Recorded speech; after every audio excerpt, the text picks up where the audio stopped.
पाली खोपोली मार्गावर काल सकाळी महामार्ग पोलीस केंद्र महाडचे प्रभारी अधिकारी पोलीस उपनिरीक्षक प्रवीण शहाजी धडे यांच्या कारला समोरील आयशर टेम्पोनं जोरदार धडक दिली आहे। त्यामुळे भीषण अपघात घडला।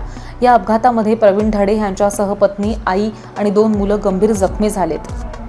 पाली खोपोली महामार्गावरनं महामार्ग पोलीस केंद्र महाडचे प्रभारी अधिकारी पोलीस उपनिरीक्षक प्रवीण शहाजी हे आपली स्विफ्ट कार घेऊन आपल्या कुटुंबासोबत पाली ते खोपोली असा प्रवास करत असताना ते शेमडी गावाजवळ आले।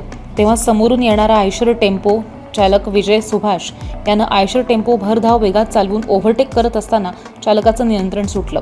त्यानं समोरच्या कारला जोरदार धडक दिली आणि या अपघातामध्ये उपनिरीक्षक प्रवीण धडे यांच्या डोक्याला आणि हातापायाला गंभीर दुखापत झाली आहे। तर पत्नी करिश्मा यांच्याही डोक्याला आणि पायाला गंभीर दुखापत झाली आहे। तर आई महानंदा यांच्या डोक्याला आणि छातीला मार लागलाय।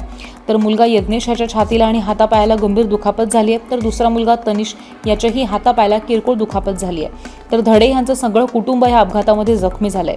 या सगळ्यांना तात्काळ पुढील उपचारासाठी खासगी ॲम्ब्युलन्सनं MGM मध्ये दाखल करण्यात आलंय आणि या अपघातानंतर चालक पळून गेलाय तर कारचा चक्काचूर झालाय। या अपघाताचा पुढील तपास खालापूर पोलीस करतायत।